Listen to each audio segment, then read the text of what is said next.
हमारे देश में एक बहुत पुरानी कहावत है, कल करे सो आज कर, आज करे सो अब, पल में प्रलय होएगा, बहुरी करेगा कब। बट हमारे देश में एक खास समुदाय के लोग ऐसे भी हैं जिन्होंने इस वाक्य को थोड़ा सा बदल दिया है, और बदला हुआ वाक्य कुछ इस प्रकार से है। कल बम फोड़े सो आज फोड़, आज फोड़े सो अब, पल में पत्थर खत्म होएगा, दंगे करेगा कब।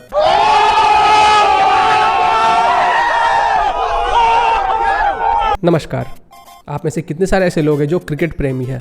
मेरी तरह मैं भी एक क्रिकेट प्रेमी हुआ करता था, बट किसी समय पे, अब नहीं। आज से 6-7 साल पहले जब मैं क्रिकेट खेला करता था, उस समय मेरे लिए क्रिकेट का बहुत ज़्यादा महत्व था। पढ़ाई के बाद मुझे जब भी मौका मिलता था तब मैं क्रिकेट ही खेलता था। कई बार तो ऐसा भी हुआ है कि मैं पढ़ाई छोड़कर क्रिकेट खेलने चला गया। फिर घर आने के बाद पापा से कुटाई भी होती थी। हर संडे को सुबह 4 बजे ही उठ जाया करता था, क्योंकि सुबह 6 बजे से ही हमारे क्रिकेट के मैचेस होते थे। सुबह मैं बैट विकेट उठाता था और फील्ड पे पहुंच जाता था, क्रिकेट खेल के आता था और फिर घर पे पिटाई खाता था। तो हमारे देश में एक ऐसे ही खिलाड़ी हैं जिनका नाम है इरफान पठान। इरफान पठान को मैं दिल से इज्जत करता हूँ, क्योंकि उन्होंने हमारे इंडिया के बहुत सारे मैचेस जिताए हैं। पहले भी करता था, अभी भी करता हूँ। लेकिन इरफान पठान जिस रास्ते पे जाने की कोशिश कर रहे हैं, वहाँ जाने से हमें उन्हें रोकना चाहिए। चलिए इसी बारे में आज हम लोग बात करने वाले हैं और बहुत कुछ जानने वाले हैं, और ये भी जानेंगे कि इरफान पठान को कैसे उन्हीं के लोगों ने ट्रोल किया था उनके अपने ही धर्म को फॉलो करने के लिए, अपने ही मजहब को फॉलो करने के लिए। तो जहांगीरपुरी में जो बॉलिंग की प्रैक्टिस पोटेशियम ऑक्साइड्स के द्वारा की गई थी हनुमान जयंती के दिन, उसके बाद कार्यवाही हुई और जहांगीरपुरी में जितने भी इलीगल कंस्ट्रक्शंस थे उन सब के ऊपर बुलडोजर चलाया गया। अब इसी पे इरफान पठान ने ब्लाइंड ट्वीट करते हुए कहा, माई country, my beautiful country has the potential to be the greatest country on earth, but के बाद आपने कुछ लिखा क्यों नहीं? इसको कंप्लीट करना चाहिए था। तो इरफान पठान के इस ट्वीट को हम लोग कंप्लीट शायद नहीं कर सकते थे, लेकिन अमित मिश्रा जो कि खुद अपने समय के स्टार बॉलर हैं, उन्होंने इनके वाक्य को कंप्लीट कर दिया। भले हम जैसे कॉमन लोग इनके ट्वीट को नहीं समझ पाए, लेकिन वो समझ गए और उनके एक गूगली ने इरफान पठान को क्लीन बोल्ड कर दिया। अमित मिश्रा ने लिखा, my country, my beautiful country has the potential to be the greatest country on earth, But if some people realize that our constitution is the first book to be followed। अब अमित मिश्रा ने इरफान पठान को tag नहीं किया, ना उनका नाम लिया, ना कुछ इंडिकेट किया, लेकिन फिर भी लोगों को समझ में आ गया कि ये बात इरफान पठान की ही कर रहा है। अमित मिश्रा का कहना है कि हमारे देश के अंदर पोटेंशियल है कि वो दुनिया का सबसे बड़ा देश बन सकता है, लेकिन तभी जब कुछ लोग ये रियलाइज कर ले, ये समझ ले कि हमारे कंट्री को, हमारे देश को कॉन्स्टिट्यूशन से चलाना है, ना कि किसी और किताब से। अब इस और किताब से का क्या मतलब है आप भी समझ गए होंगे। हाँ, वही किताब जिसको पढ़ने के बाद लोग पत्थर फेंकते हैं। अब जैसे ही अमित मिश्रा ने ये ट्वीट किया, वैसे ही कराची के जितने भी जर्नलिस्ट हैं वो सब एक्टिव हो गए। उनको पता ही नहीं चला कि अमित मिश्रा क्या कह रहा है।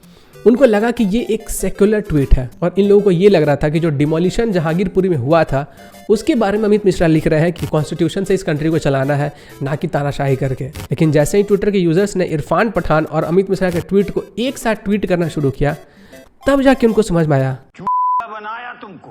फिर गया था, एक एक करके इन सभी कराची के जर्नलिस्ट ने ट्वीट को डिलीट कर दिया। खैर, इरफान पठान जिस रास्ते पे जाने की सोच रहे हैं, वहां जाने से पहले उनको आगाह करना जरूरी है।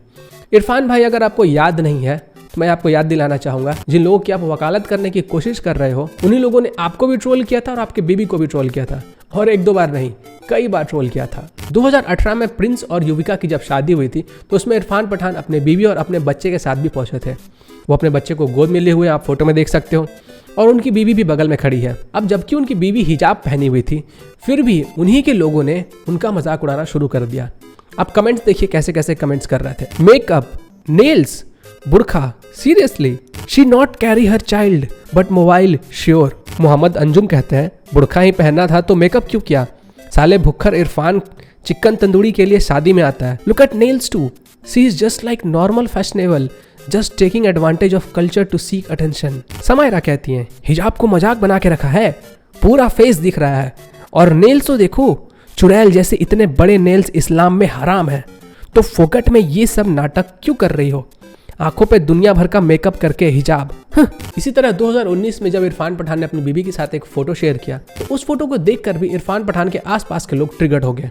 उनका कहना था कि इरफान भाई, आपकी बीबी ने चेहरा तो ढका है, माशाअल्लाह, गॉड ब्लेस हर, लेकिन उनको कहो कि अपने आर्म्स को भी ढके।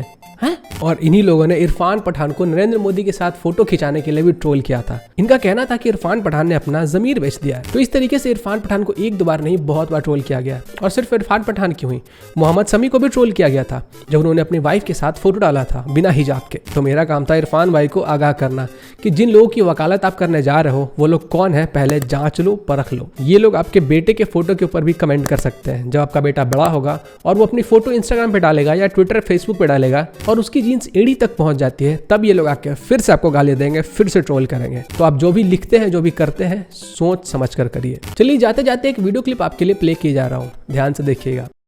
और बच्चे जो 23 बच्चे हैं। कितने बच्चे हैं मुला जी? 23 बच्चे हैं। 23 मिसेज कितनी है घरवाली? हाँ, वाइफ घरवाली एक है। एक घरवाली से 23 बच्चे। हाँ, ये देखिए 23 बच्चे मुला जी के। ठीक है ठीक है बोले जी, बहुत बड़ी हिम्मत है आपकी। बहुत हिम्मत है, बहुत।